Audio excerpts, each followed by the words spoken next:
Hello students, welcome to La Excellence IAS academy. ఈరోజు మనం December 6 నాటి ఈనాడు న్యూస్ పేపర్లోని ఇంపార్టెంట్ కరెంట్ అఫైర్స్ గురించి డిస్కస్ చేద్దామండి. బిఫోర్ దట్ మనము ప్రీవియస్ క్లాస్లోని క్వశ్చన్ ఆఫ్ ద డే గురించి చూద్దాము. విదేశీ ప్రత్యక్ష పెట్టుబడి ఎఫ్డిఐ మరియు విదేశీ పోర్ట్ఫోలియో పెట్టుబడి ఎఫ్పిఐ గురించి ఈ క్రింది ప్రకటనలను పరిగణించండి. లాస్ట్ క్లాస్లో మనము ఎఫ్పిఐ ఉపసంహరణల గురించి డిస్కస్ చేస్తూ ఎఫ్డిఐ మరియు ఎఫ్పిఐ మధ్య డిఫరెన్స్ గురించి చూసాము. ఆ కంటెక్స్ట్లో ఈ క్వశ్చన్ ఫ్రేమ్ చేశాను. ఇక్కడ రెండు స్టేట్మెంట్స్ని ఇచ్చాను అండి. కరెక్ట్ స్టేట్మెంట్స్ని ఐడెంటిఫై చేద్దాం. స్టేట్మెంట్ 1 చూడండి. ఎఫ్డిఐ సాధారణంగా సంస్థ నిర్వహణలో దీర్ఘకాలిక ఆసక్తి మరియు గణనీయమైన నియంత్రణను కలిగి ఉంటుంది. ఎస్, స్టేట్మెంట్ 1 అనేది కరెక్ట్. ఎందుకు అంటే ఎఫ్డిఐ అనేది లాంగ్ టర్మ్ ఇన్వెస్ట్మెంట్ అండ్ ఇది డైరెక్ట్ ఇన్వెస్ట్మెంట్. కంపెనీలో సిగ్నిఫికెంట్ మేనేజ్మెంట్ పొజిషన్ కూడా ఇది కలిగి ఉంటుంది. కాబట్టి ఫస్ట్ 1 అనేది కరెక్ట్. ఇక్కడ సెకండ్ 1 చూడండి. ఎఫ్పిఐ పెట్టుబడిదారులు నిర్వహణ నియంత్రణ పొందకుండానే భారతీయ కంపెనీలో 10% వరకు వాటాను పొందవచ్చు. ఎస్, ఈ స్టేట్మెంట్ కూడా కరెక్టే. According to Indian standards DPIIT యొక్క నిర్వచనం ప్రకారం department for promotion of industry and internal trade. So ఈ డిపిఐఐటి యొక్క నిర్వచనం ప్రకారం less than 10% paid up share capital ఉంటే దానిని ఎఫ్పిఐగా భావిస్తారు. అలానే greater than 10% paid up share capital ఉంటే దానిని ఎఫ్డిఐగా భావిస్తారు. కాబట్టి ఈ నిర్వచనం ప్రకారం మనకి సెకండ్ స్టేట్మెంట్ అనేది కరెక్ట్. అలానే ఎఫ్పిఐలో మేనేజీరియల్ కంట్రోల్ అనేది ఉండదు. సో ఇక్కడ స్టేట్మెంట్ 1 మరియు స్టేట్మెంట్ 2 రెండు కరెక్ట్. ఆన్సర్ ఏమవుతుంది? సి, బోత్ 1 and 2 అనేది ఇక్కడ కరెక్ట్ ఆప్షన్ మనకి. ఈరోజు మన ఫస్ట్ ఆర్టికల్ చూడండి. ఆత్మీయ బంధానికి ఆర్థిక సత్తువ, 5 ఏళ్ల ప్రణాళికకు భారత్ రష్యా ఆమోదం, పుతిన్తో మోదీ శిఖరాగ్ర భేటీ, 11 కీలక ఒప్పందాలపై ఇరు దేశాల సంతకాలు, వాణిజ్య బంధం విలువను $100 బిలియన్ పెంచుకోవాలి అని తీర్మానం, ఉక్రెయిన్ సంక్షోభానికి శాంతియుత పరిష్కారం ఆవశ్యకమన్న మోడీ. ఈ ఆర్టికల్ ప్రజెంట్ భారత పర్యటనలో ఉన్న రష్యా అధ్యక్షుడు వ్లాదిమిర్ పుతిన్ మరియు భారత ప్రధాని నరేంద్ర మోదీ మధ్య జరిగిన శిఖరాగ్ర సమావేశంలోని కీలక అంశాల గురించి వివరిస్తూ ఉంది. దీనిలోని కీ పాయింట్స్ ఇప్పుడు మనం చూద్దాం. భారత్ మరియు రష్యా తమ మధ్య ఉన్న బైలాటరల్ రిలేషన్స్ని మరింత దృఢంగా విస్తరించాలి అని భావిస్తూ ఉన్నాయి. ఎస్పెషల్లీ ద్వైపాక్షిక వాణిజ్య బంధాన్ని మరింత బలోపేతం చేసుకునేందుకు 5 ఏళ్ల కాలానికి గాను 2030 ఆర్థిక కార్యక్రమం ప్రణాళికకు తుది రూపునిచ్చాయి. ఈ ఇద్దరు దేశాధినేతల మధ్య జరిగిన శిఖరాగ్ర సమావేశంలో మొత్తం 11 కీలక ఒప్పందాలు కుదిరాయి. ఆరోగ్యం, ఆహార భద్రత, నౌకాయానం, ఎరువులు, విద్య, భారత్ నుంచి రష్యాకు నిపుణులైన కార్మికుల వలస తదితర రంగాలలో పరస్పర సహకారం పెంపునకు ఇవి దోహదపడనున్నాయి. మాస్కోతో వాణిజ్య లోటును పూడ్చుకోవడంలో ఢిల్లీకి ఇవి సహాయపడనున్నాయి. భౌగోళిక రాజకీయాలు ఎన్నెన్నో కుదుపులకు లోనైనప్పటికీ భారత్ రష్యా స్నేహం ధృవతారల నిరంతరం వెలుగులీనుతూనే ఉంటుంది అని పుతిన్తో భేటీలో మోదీ వ్యాఖ్యానించారు. ఈ సందర్భంగా రష్యా అధ్యక్షుడు వ్లాదిమిర్ పుతిన్ యొక్క వ్యాఖ్యలు చాలా కీలకమండి. ఆయన భారత్తో సివిల్ న్యూక్లియర్ కోఆపరేషన్కి సంబంధించిన కీలక వ్యాఖ్యలు చేశారు. భారత ఆర్థిక వ్యవస్థకు ఊతమిచ్చేలా నిరంతరం ఇంధనాన్ని సరఫరా చేసేందుకు మేము సిద్ధం. అలానే చిన్న మాడ్యులర్ అణు రియాక్టర్లు, నీటిలో తేలియాడే అణు విద్యుత్ కేంద్రాల నిర్మాణంలో సహకారంపై ఇరు దేశాలు అమితాసక్తితో ఉన్నాయి. అణు సాంకేతికతలను ఔషధాలు, వ్యవసాయం వంటి ఇంధనేతర రంగాలలో ఉపయోగించుకోవడంలో భారత్కు మేము సహాయం చేయగలం. ఇక్కడ పుతిన్ వ్యాఖ్యలు భారత్తో సివిల్ న్యూక్లియర్ కోఆపరేషన్కి రష్యా యొక్క సహకారం గురించి ప్రస్తావిస్తూ ఉంది. సో ఈ సివిల్ న్యూక్లియర్ కోఆపరేషన్ ముఖ్యంగా ఇంధన రంగంలోనూ, వ్యవసాయం, మెడిసిన్ ఇలా అనేక రంగాలలో ఉపయోగపడనుంది. అదేవిధంగా ప్రధాని మోదీ గారు ఇరు దేశాల మధ్య మరింతగా ఆర్థిక సహకారం పెంపొందిస్తూ మరిన్ని రంగాలకు వీటిని విస్తరిస్తామని ప్రకటించారు. ద్వైపాక్షిక సంబంధాలను మరింత బలోపేతం చేసుకోవడంపై పుతిన్ నేను చర్చించాం. వాణిజ్యాన్ని, పెట్టుబడులను మరిన్ని రంగాలకు విస్తరిస్తామని ఆయన పేర్కొన్నారు. రష్యా పౌరులకు ఉచితంగా 30 రోజుల ఈ టూరిస్టు వీసా, 30 రోజుల గ్రూప్ టూరిస్టు వీసాలను త్వరలో భారత్ ప్రవేశపెట్టనున్నట్లు ఆయన ప్రకటించారు. అదేవిధంగా ఎనర్జీ సెక్యూరిటీ గురించి ఇక్కడ కీలకంగా ప్రస్తావించడం చూడవచ్చు. ఎందుకంటే అమెరికా అధ్యక్షుడు డొనాల్డ్ ట్రంప్ భారత్ మరియు రష్యా మధ్య ఆయిల్ డీల్ మీద చాలా అభ్యంతరాలు వ్యక్తం చేస్తూ ఉన్నా కూడా ఇరు దేశాలు వాటిని పట్టించుకోకుండా ముందుకు వెళ్తూ ఉన్నాయి. ఆ కంటెక్స్ట్లో భారత రష్యా భాగస్వామ్యానికి బలమైన కీలక మూలస్తంభంగా ఇంధన భద్రతను మోదీ అభివర్ణించారు. పౌర అణు ఇంధన రంగంలో పరస్పర సహకారము ముఖ్యమని చెప్పారు. క్రిటికల్ మినరల్స్ రంగంలో ఢిల్లీ మాస్కో మధ్య సహకారం ప్రపంచవ్యాప్త సరఫరా గొలుసులకు కీలకం.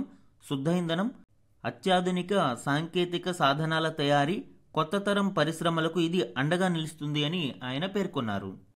అలానే భారత్ మరియు రష్యా మధ్య అనుసంధానతను పెంచుకోవడానికి ప్రాధాన్యతనిస్తామని చెప్పారు. అంతర్జాతీయ ఉత్తర దక్షిణ రవాణా నడవ INSTC international north south transport corridor అంటారు. అండ్ ఉత్తర సముద్ర మార్గం చెన్నై వ్లాదివోస్తాక్ నడవాల విషయంలో నూతనోత్తేజంతో ముందుకు వెళ్తామని అన్నారు. భారత్ రష్యా మధ్య మానవ వనరుల రాకపోకలను సులభతరం చేసేలా 2 ఒప్పందాలు కుదుర్చుకున్నట్లు ఆయన తెలిపారు. ఈ INSTC international north south transport corridor కూడా మనకి ఇంపార్టెంట్ అండి. ఇండియా మరియు రష్యా మధ్య స్టాండర్డ్ రూట్ అంటే ఇప్పటి వరకు ఏ విధంగా జరుగుతుంది అనేది చూస్తే అరేబియన్ సీ నుంచి మెడిటేరియన్ సీ ద్వారా ఇలా నార్త్ సీ ద్వారా బాల్టిక్ సీ, ఇలాగా మనము రష్యాకు మన సరుకుల రవాణా అనేది చేస్తూ ఉన్నాం. అయితే ఇరు దేశాల మధ్య దూరాన్ని తగ్గించి వాణిజ్యాన్ని విస్తరించడం కోసం 2002లో ఈ multi modal project road, railway మరియు సీ పోర్ట్స్ ఇలాగా వివిధ రకాల మోడ్ ఆఫ్ ట్రాన్స్పోర్ట్ ఉంటుంది. ఈ మల్టీ మోడల్ ప్రాజెక్టుకు ఇండియా, రష్యా మరియు ఇరాన్ ఒప్పందాన్ని కుదుర్చుకున్నాయి. 3 years లేటర్ అజర్బైజాన్ కూడా ఇందులో జాయిన్ అయింది. సుమారు 7,200 కిలోమీటర్ల లాంగ్ ఉన్న ఈ మల్టీ మోడల్ ప్రాజెక్టును త్వరితగతిన పూర్తి చేయడం ద్వారా ఇండియా, రష్యా మరియు వాటితో పాటు ఇరాన్, అజర్బైజాన్ మధ్య కూడా బలమైన వాణిజ్య సంబంధాలను విస్తరించడానికి ఇది దోహదపడనుంది. ఈ INSTC గురించే ఇప్పుడు ప్రధాని నరేంద్ర మోదీ గారు ప్రస్తావించడం చూడవచ్చు. అలానే మోదీ పుతిన్ భేటీలో ఉక్రెయిన్ యుద్ధం అంశం కూడా ప్రముఖంగా ప్రస్తావనకు వచ్చింది. ఉక్రెయిన్లో శాంతిని భారత్ ముందు నుంచి కాంక్షిస్తున్న విషయాన్ని మోదీ గుర్తు చేశారు. అక్కడి శాంతి స్థాపనకు అవసరమైన సహాయ సహకారాలు అందించేందుకు ఢిల్లీ ఎల్లవేళలా సిద్ధంగా ఉంటుంది అని పేర్కొన్నారు. ఇదే సమయంలో పహల్గామ్ దాడిని రష్యా అధ్యక్షుడు పుతిన్ ఖండించడం కూడా మనం ఇక్కడ చూడవచ్చు. ఉగ్రవాదాన్ని ఎదుర్కొనేలా మార్గాలపైన మోదీ, పుతిన్ చర్చించారు. రహస్య ఎజెండాలు, ద్వంద్వ ప్రమాణాలకు తావు లేకుండా ఉగ్రవాదంపై ప్రపంచం రాజీ లేని పోరాటం చేయాలి అని ప్రధాని పిలుపునిచ్చారు. అలానే పెట్టుబడుల ప్రోత్సాహం, పరిరక్షణపై ఉభయ ప్రయోజనకర ఒప్పందం కుదుర్చుకునేందుకు చర్చలు వేగవంతం చేయాలి అని ఇరు దేశాల అధికారులను మోదీ, పుతిన్ ఆదేశించారు. భారత్ యురేషియన్ ఎకనామిక్ యూనియన్ మధ్య సరుకు రవాణాపై స్వేచ్ఛా వాణిజ్య ఒప్పందం కోసం ముమ్మరంగా కృషి జరుగుతుండడాన్ని ఇరువురు నేతలు అభినందించారు. ఈ EU యురేషియన్ ఎకనామిక్ యూనియన్, ఈ యూనియన్ మరియు ఇండియా మధ్య ఫ్రీ ట్రేడ్ అగ్రిమెంట్కు ఇరు దేశాలు ప్రయత్నిస్తూ ఉన్నాయి. అసలు ఈ యురేషియన్ ఎకనామిక్ యూనియన్ అంటే ఏంటి అనేది కూడా చూద్దాము. ఇది ఒక ఇంటర్నేషనల్ ఆర్గనైజేషన్. యురేషియన్ పరిధిలో ఎకనామిక్ ఇంటిగ్రేషన్ కోసం దీనిని ఏర్పాటు చేయడం జరిగింది. దీని మెంబర్ స్టేట్స్ని మనం చూస్తే Armenia, Belarus, Kazakhstan, Kyrgyz republic and Russia, ఈ దేశాలు ఇందులో సభ్య దేశాలుగా ఉన్నాయి. వీటి మధ్య ఎకనామిక్ ఇంటిగ్రేషన్తో పాటు ప్రపంచ దేశాలతో వాణిజ్య సంబంధాలు జరుపుతూ ఉంటుంది. ఇప్పుడు ఇండియా మరియు యురేషియన్ ఎకనామిక్ యూనియన్ మధ్య ఫ్రీ ట్రేడ్ ఒప్పందం కోసం ప్రయత్నాలు జరుగుతూ ఉన్నాయి. దీని గురించే ఇరు దేశాధినేతలు ప్రస్తావించడం చూడవచ్చు. అలానే భారతీయ ఉత్పత్తులకు మరింతగా మార్కెట్ ప్రవేశానికి అవకాశం కల్పిస్తామని పుతిన్ పేర్కొన్నారు. ద్వైపాక్షిక వార్షిక వాణిజ్య బంధం విలువను ప్రస్తుతం ఉన్న $64 బిలియన్ నుంచి 2030 కల్లా $100 బిలియన్ స్థాయికి పెంచుకోవాలి అని భారత్, రష్యా ప్రణాళికలు రచిస్తున్నట్లు పుతిన్ తెలిపారు. అదేవిధంగా తన పర్యటనలో పుతిన్ రాజ్ఘాట్ను సందర్శించి మహాత్మాగాంధీకి పుష్పాంజలిని ఘటించారు. మన నెక్స్ట్ ఆర్టికల్ చూడండి. రష్యాయే విశ్వసనీయ నేస్తం.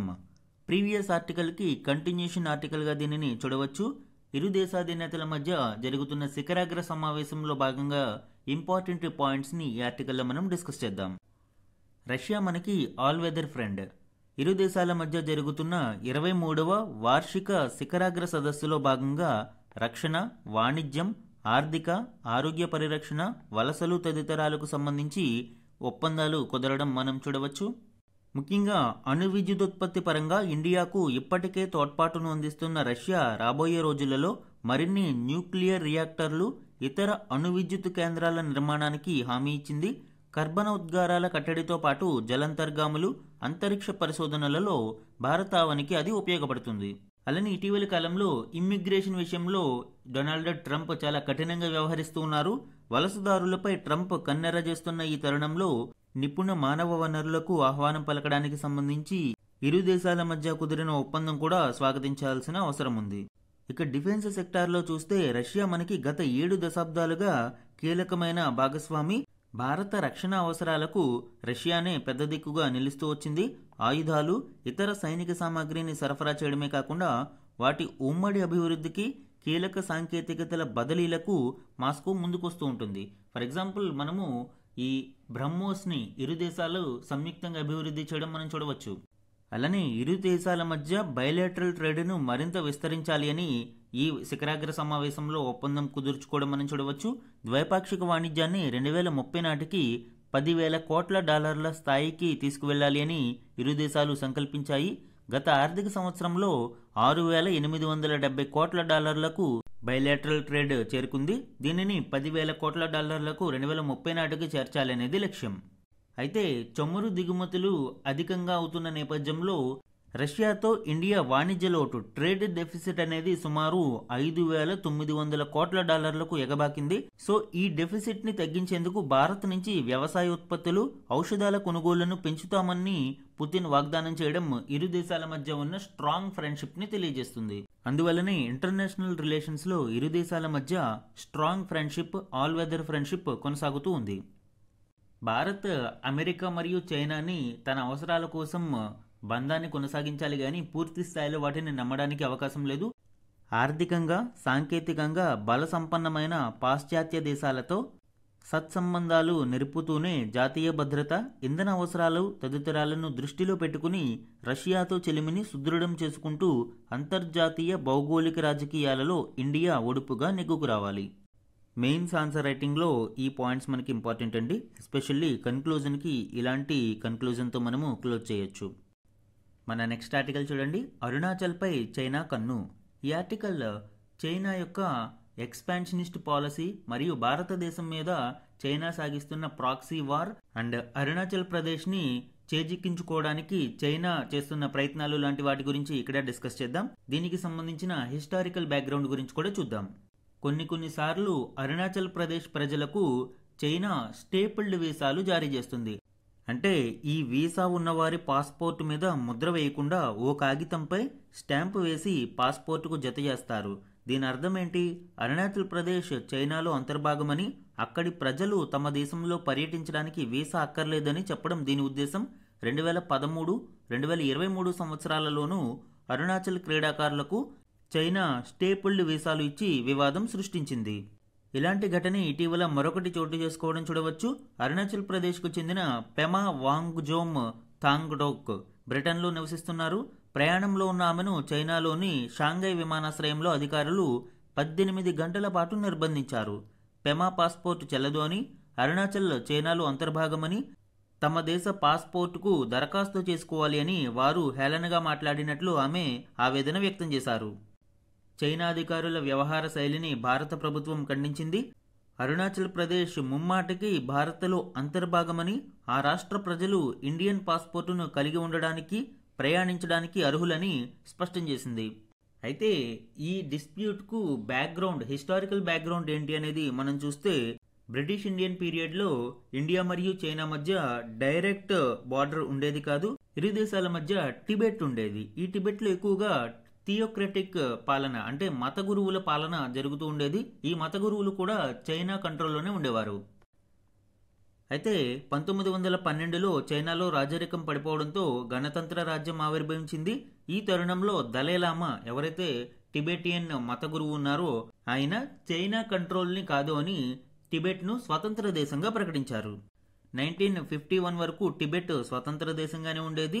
అయితే 1951లో టిబెట్ను చైనా ఆక్రమించింది. హిస్టారికల్గా మనం చూసినప్పుడు 1914లోనే భారత్ మరియు చైనా టిబెట్ మధ్య సరిహద్దులను గుర్తించడానికి సిమ్లా ఒప్పందం కుదిరింది. ఈ సిమ్లా ఒప్పందంపై జరిగిన చర్చల్లో బ్రిటిష్ ఇండియా, టిబెట్, చైనా దేశాల ప్రతినిధులు పాల్గొన్నారు. బ్రిటిష్ ప్రతినిధి sir henry McMahon Bharat Tibet మధ్య ఒక లైన్ గీశారు. దీనినే మెక్మోహన్ రేఖ అంటున్నాము. దీని ప్రకారం అరుణాచల్ ప్రదేశ్ మొత్తం భారత్లో అంతర్భాగం. దీనికి టిబెట్ ప్రతినిధులు కూడా అంగీకరించారు. అయితే చైనా మాత్రం ఒప్పుకోలేదు. అసలు సరిహద్దును నిర్ణయించే హక్కు టిబెట్కు లేదు అని, అరుణాచల్ టిబెట్లో భాగమని చైనా వాదిస్తుంది. టిబెట్లో అరుణాచల్ భాగమైతే ఇప్పుడు టిబెట్ను చైనా కంట్రోల్ చేస్తుంది కాబట్టి అరుణాచల్ ప్రదేశ్ కూడా చైనాలో అంతర్భాగమని భావిస్తూ ఉంది. ఎర్లియర్ అరుణాచల్ ప్రదేశ్లోని తవాంగ్ ప్రాంతమే టిబెట్లో అంతర్భాగమని వాదిస్తూ వచ్చిన చైనా ఇప్పుడు మొత్తం అరుణాచల్ ప్రదేశ్ అంతా కూడా తమదేనంటూ అంతర్జాతీయ వేదికలపై మాట్లాడుతుంది. అయితే అరుణాచల్ ప్రదేశ్ భారత్లో అంతర్భాగం అండ్ ఇది అనేక కీలక అవసరాలను తీరుస్తుంది. మయన్మార్ ద్వారా మనకి దక్షిణాసియాతో కలిపే ద్వారంగా అరుణాచల్ ప్రదేశ్ ఉంది అండ్ ఇది కీలకమైన మిలిటరీ కమాండ్ జోన్గా కూడా మనం చూడవచ్చు. ఇక్కడ రక్షణ దళాలకు అవసరమైన మౌలిక సదుపాయాలను ఇండియా అభివృద్ధి చేస్తూ ఉంది. అండ్ 1959లో భారత్ దలైలామాకు ఆశ్రయం కల్పించడం కూడా దీనికి మరొక యాంగిల్ను, ఆధ్యాత్మిక కోణాన్ని కూడా జోడించింది. అరుణాచల్ ప్రదేశ్లో భారత్ అనేక హైడ్రో పవర్ ప్రాజెక్ట్స్ను నిర్మిస్తూ ఉంది మరియు మౌలిక సదుపాయాలను విస్తృతం చేస్తూ ఉంది. At the same time China కూడా బ్రహ్మపుత్ర నది మీద అనేక కీలక డ్యాంలను మరియు ప్రపంచంలోనే అతిపెద్ద డ్యాంను నిర్మిస్తూ ఉంది. సో భవిష్యత్తులో ఇది జల యుద్ధాలకు ఒక ఫ్లాష్ పాయింట్గా కూడా మనం చూడవచ్చు. కాబట్టి అరుణాచల్ ప్రదేశ్ విషయంలో భారతదేశం తన సార్వభౌమత్వాన్ని కాపాడుతూ చైనా పన్నాగాలను ఎప్పటికప్పుడు తిప్పికొట్టాల్సిన అవసరం ఎంతైనా ఉంది. మన నెక్స్ట్ ఆర్టికల్ చూడండి.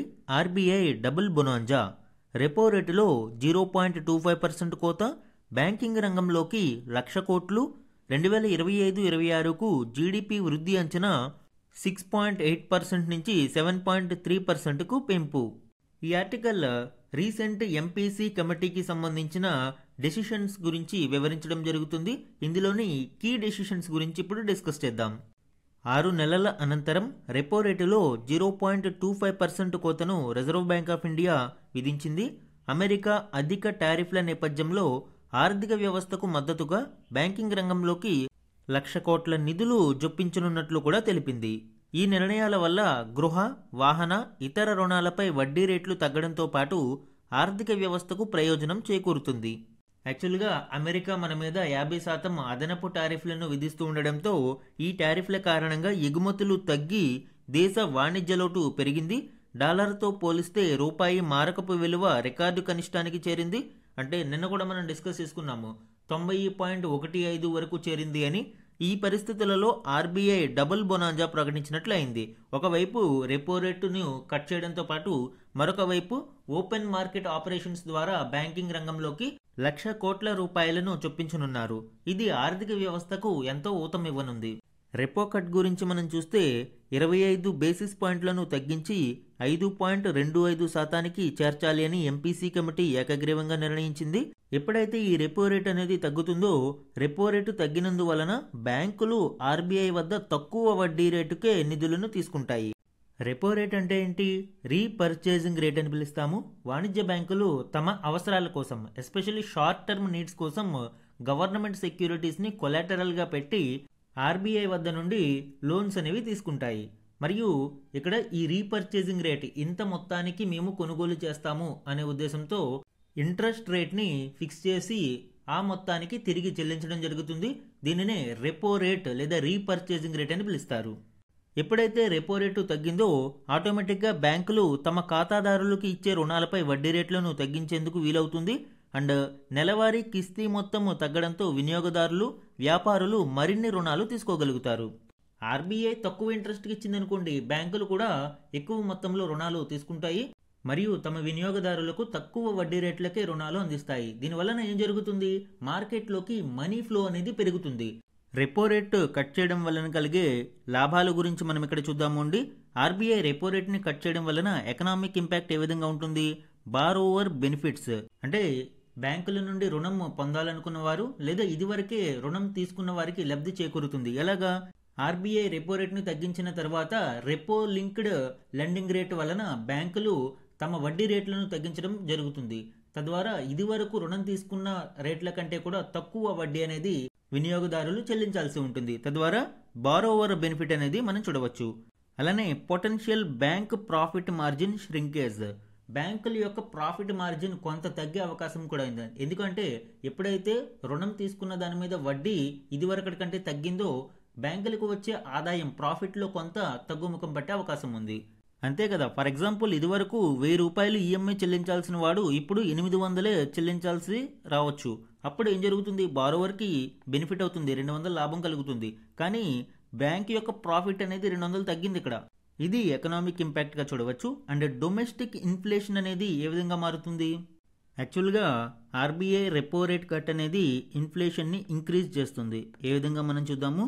ఆర్బీఐ ఎప్పుడైతే రెపో రేట్ని కట్ చేసిందో, తగ్గించడం జరిగిందో, ఆటోమేటిక్గా బ్యాంకులు ఎక్కువ మొత్తంలో మనీని తీసుకోవడానికి ఇంట్రెస్ట్ చూపిస్తాయి.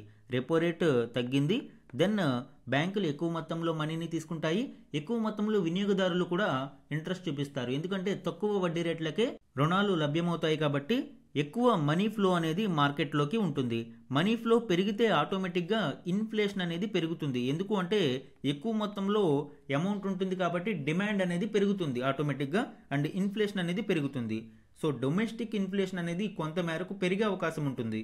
ఇన్ఫ్లేషన్ని తగ్గించాలనుకున్నారనుకోండి, రివర్స్ కేసు రెపో రేట్ని పెంచడం జరుగుతుంది. వన్స్ రెపో రేట్ని పెంచారనుకోండి, ఆటోమేటిక్గా మనీ ఫ్లో అనేది తగ్గిపోతుంది. మార్కెట్లోకి మనీ ఫ్లో ఎప్పుడైతే తగ్గిందో ఆటోమేటిక్గా ఇన్ఫ్లేషన్ అనేది తగ్గుతుంది. సో ఇన్ఫ్లేషన్ని కంట్రోల్ చేయడం కోసం ఆర్బీఐ ఈ రెపో రేట్ని ఒక టూల్గా ఉపయోగించుకుంటుంది. అండ్ రెపో రేటు కట్ చేయడం వలన మానిటరీ ఈజింగ్ జరుగుతుంది. అందుకే మానిటరీ ఈజింగ్ వలన మనీ ఫ్లో అనేది మార్కెట్లోకి పెరుగుతుంది. ఇది డొమెస్టిక్ ఇన్ఫ్లేషన్కి సంబంధించి.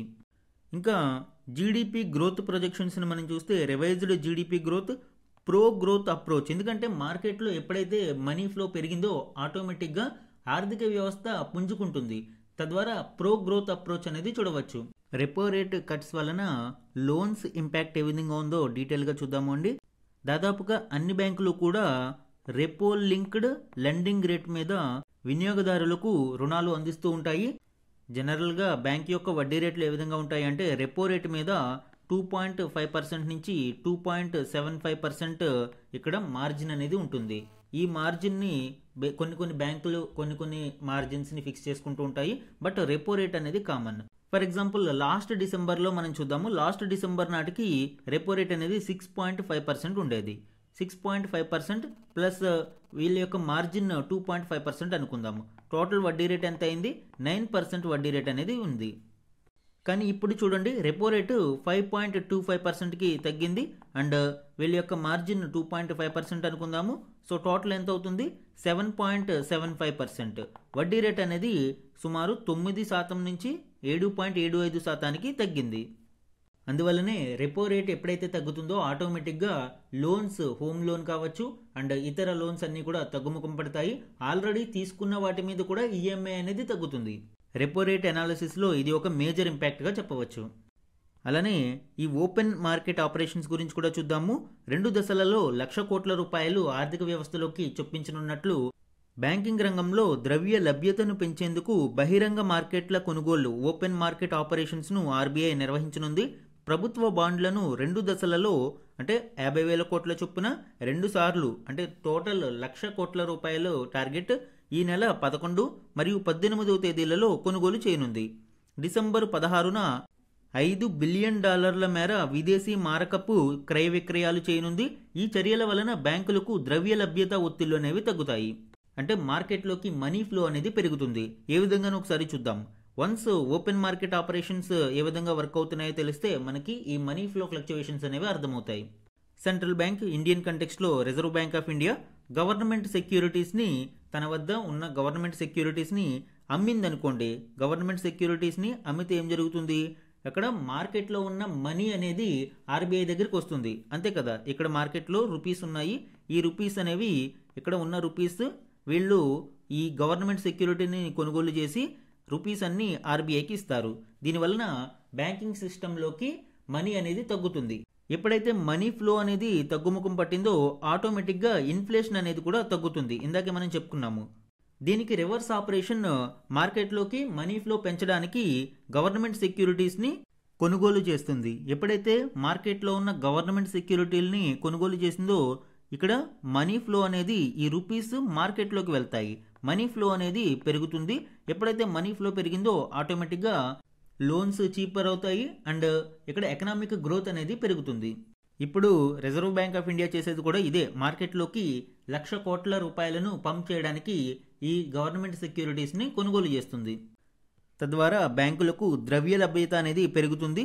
అదేవిధంగా జీడిపిని కూడా రివైజ్డ్ చేసి ఇవ్వడం జరిగింది. ఈ మానిటరీ పాలసీ కమిటీ 2025 ఫిబ్రవరి తర్వాత ఇది 4వ రేట్ల కోత, 3 దశలలో 100 బేసిస్ పాయింట్ల మేర రెపో రేటును తగ్గించిన ఆర్బీఐ తాజా కోతతో మొత్తం 125 బేసిస్ పాయింట్లను తగ్గించింది. 6.5% నుంచి 5.25%కి తగ్గించడం మనం చూసాము. అలానే ఇన్ఫ్లేషన్ అంచనాలను కూడా 2%కి, వృద్ధి అంచనాను 6.8% నుంచి 7.3%కి ఆర్బీఐ సవరించింది. ఇవి రీసెంట్ మానిటరీ పాలసీ కమిటీకి సంబంధించిన కీ డెసిషన్స్ మరియు ఎగ్జామ్ పాయింట్ ఆఫ్ వ్యూ ఇవన్నీ మనకి ఇంపార్టెంట్. మన నెక్స్ట్ ఆర్టికల్ చూడండి. పాన్ మసాలా తయారీ కేంద్రాలపై సెస్ కొత్త బిల్లుకు లోక్సభ ఆమోదం. ఈ ఆర్టికల్ ఇటీవల పార్లమెంటులో లోక్సభలో ప్రవేశపెట్టిన హెల్త్ సెక్యూరిటీసే నేషనల్ సెక్యూరిటీ సెస్ బిల్ 2025కి సంబంధించిన కీలక డీటెయిల్స్ని వివరించడం జరిగింది. ఇందులోని కీ పాయింట్స్ ఇప్పుడు చూద్దాం. పాన్ మసాలా తయారీకి వినియోగించే యంత్రాలు, పరికరాలపై సెస్ విధింపునకు అనుమతించే బిల్లుకు శుక్రవారం లోక్సభ ఆమోదం తెలిపింది. దీని ద్వారా వసూలయ్యే నిధులను జాతీయ భద్రతా బలోపేతానికి మరియు ప్రజారోగ్యం కోసం ఖర్చు చేయనున్నట్లు కేంద్ర ప్రభుత్వం వెల్లడించింది. హెల్త్ సెక్యూరిటీసే నేషనల్ సెక్యూరిటీ సెస్ బిల్ 2025పై లోక్సభలో జరిగిన చర్చకు కేంద్ర ఆర్థిక మంత్రి నిర్మలా సీతారామన్ సమాధానమిచ్చారు. అనంతరం మూజువాణి ఓటుతో సభ ఆమోదం తెలిపింది. మూజువాణి ఓటు అంటే ఏంటండి? ఇక్కడ ఓటు అనేది కేవలం శబ్దం ఆధారంగా, ఎస్ అనేది ఎంతమంది చెప్పారు అండ్ నో అనేది ఎంతమంది చెప్పారు, శబ్దం తీవ్రత ఆధారంగా లోక్సభ స్పీకర్ నిర్ణయిస్తారు. దాన్నే మూజువాణి ఓటు అంటాం. సో ఈ విధంగా మూజువాణి ఓటు ద్వారా లోక్సభ ఆమోదం తెలిపింది. అంత ఇంపార్టెన్స్ లేని బిల్లుల మీద ఇలాంటి మూజువాణి ఓటు పద్ధతిలో ఆమోదం తెలుపుతారు. ఇప్పటికే పాన్ మసాలాలపై 40% జీఎస్టీని విధిస్తున్నారు. ఎర్లియర్ 28% ఉండేది. జీఎస్టీ 2.0 రిఫార్మ్స్లో భాగంగా సిన్ గూడ్స్ మరియు లగ్జరీ గూడ్స్ మీద 40% స్లాబ్ని విధించారు. సో పాన్ మసాలా, సిగరెట్ ఇవన్నీ కూడా ఈ 40% జీఎస్టీకి స్లాబ్లోకి వచ్చాయి. ఇప్పుడు పాన్ మసాలాపై ఈ సెస్ని అదనంగా యాడ్ చేయనున్నారు. తయారీ కేంద్రాల ఉత్పత్తి సామర్థ్యాన్ని బట్టి సెస్ చెల్లించాల్సి ఉంటుంది. ఇలా సమకూరే నిధులను అన్ని రాష్ట్రాలకు పంపిణీ చేస్తామని మంత్రి తెలిపారు. అండ్ ఈ బిల్లులోని కొన్ని కీలక హైలైట్స్ని చూద్దాము. న్యూ సెస్ ఇంట్రడ్యూస్ చేయడం జరిగింది. Special cess on machines and processes used to manufacture specified goods, example paan masala and related products. ఎవరు పే చేస్తారు? All persons owning or operating machines used for the production of specified goods. ఈ పాన్ మసాలాలు తయారు చేసే కేంద్రాలు ఏవైతే ఉన్నాయో వారందరూ వీటిని పే చేయాల్సి ఉంటుంది. How it is calculated? Based on machine speed, capacity and weight of packaged goods, fixed monthly cess rates. Machine యొక్క సామర్థ్యాన్ని బట్టి ఈ క్యాలిక్యులేషన్ అనేది ఉంటుంది. కంప్లయన్స్ రిక్వైర్మెంట్స్, మ్యాండేటరీ రిజిస్ట్రేషన్ ఉండాలి మంత్లీ రిటర్న్స్ ఆధారంగా. And self declaration of machine specifications, machine సామర్థ్యాన్ని కంపెనీలే సెల్ఫ్ డిక్లరేషన్ చేయాల్సి ఉంటుంది. స్ట్రిక్ట్ స్క్రూటినీ అండ్ ఆడిట్స్ అనేవి ఉంటాయి. ఎన్ఫోర్స్మెంట్ పవర్స్ ఏ విధంగా ఉంటాయి? Survey, search, seizure, arrest, confiscation for non compliance or evasion. ఒకవేళ ఏ కంపెనీ అయినా ఇక్కడ ఈ రూల్స్ని పాటించకపోయినా లేదా ఈ సెస్ని ఎగవేతకు పాల్పడిన సర్వే, సెర్చ్, సీజర్ ద్వారా అరెస్ట్ కానీ కన్ఫిస్కేషన్ కానీ ఇలాగ చాలా కఠిన చర్యలను విధిస్తారు. పర్పస్ ఆఫ్ ద సెస్ ఏంటి? To strengthen national security and enhance public health funding. ఇది హెల్త్ సెక్యూరిటీసే నేషనల్ సెక్యూరిటీ సెస్ బిల్ 2025కి సంబంధించిన కీ హైలైట్స్. ఈరోజు ఈనాడు న్యూస్ పేపర్లోని ఇంపార్టెంట్ వన్ లైనర్ కరెంట్ అఫైర్స్ని చూడండి. ఓఎన్జీసీ చైర్మన్గా అరుణ్ కుమార్ సింగ్ పదవీ కాలాన్ని ఏడాది పాటు పొడిగించారు. 2026 డిసెంబర్ 6 వరకు ఆయన కొనసాగేలాగా ప్రధాని మోదీ ఆధ్వర్యంలోని అపాయింట్మెంట్స్ కమిటీ ఆఫ్ క్యాబినెట్ నిర్ణయం తీసుకుంది. 2022లో ఆయన ఓఎన్జీసీ చైర్మన్గా బాధ్యతలు చేపట్టారు. పర్సనల్ న్యూస్లో ఇలాంటివి ఇంపార్టెంట్ అండి. అండ్ ఆంధ్రప్రదేశ్ కోస్తా తీరం పొడవు ఇప్పుడు 1053.07 కిలోమీటర్లకు చేరింది అని కేంద్ర భూ విజ్ఞానం, శాస్త్ర, సాంకేతిక వ్యవహారాల శాఖ మంత్రి జితేంద్ర సింగ్ తెలిపారు. లాస్ట్ క్లాస్లో కూడా మనము దీని గురించి డిస్కస్ చేశాము. నేషనల్ హైడ్రోగ్రాఫిక్ ఆఫీస్ ఇదివరకు ఉన్న 973.7 కిలోమీటర్లను సవరించి 1053.07 కిలోమీటర్లుగా నిర్ధారించినట్లు ఆయన చెప్పారు. ఆయన 2025 డిసెంబర్ 4న రాజ్యసభలో ఈ విషయాన్ని వెల్లడించారు. నెక్స్ట్ ఇంపార్టెంట్ వన్ చూడండి. అత్యవసర నిబంధనల కింద అదనంగా హెరాన్ మార్క్ 2 డ్రోన్లను కొనుగోలు చేయడానికి భారత్ ఒప్పందం కుదుర్చుకున్నట్లు ఇజ్రాయెల్ రక్షణ పరిశ్రమ వర్గాలు తెలిపాయి. ఆపరేషన్ సింధూర్ భారత సైనిక దళాలకు ఇవి బాగా ఉపయోగపడిన నేపథ్యంలో ఈ నిర్ణయం తీసుకున్నట్లు పేర్కొన్నాయి.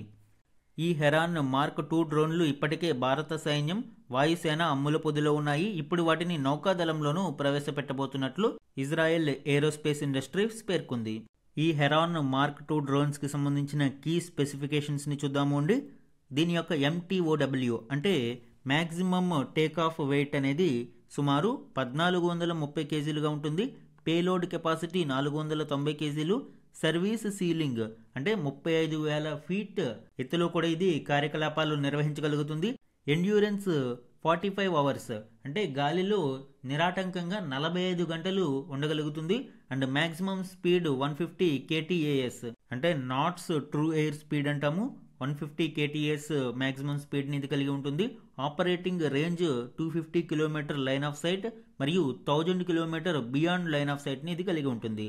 ఇది హెరాన్ మార్క్ 2 డ్రోన్స్కి సంబంధించిన కీలక స్పెసిఫికేషన్స్. నెక్స్ట్ ఇంపార్టెంట్ వన్ చూడండి. పాకిస్తాన్ తొలి రక్షణ బలగాల అధిపతి CDFగా సైన్యాధ్యక్షుడు field marshal Asim Munir 2025 December 4న నియమితులయ్యారు. ప్రధానమంత్రి షాబాజ్ షరీఫ్ సిఫార్సుల మేరకు ఆయన నియామకానికి దేశాధ్యక్షుడు ఆసిఫ్ అలీ జర్దారీ ఆమోదముద్ర వేశారు. మునీర్ 5 ఏళ్ల పాటు ఈ పదవిలో కొనసాగుతారు.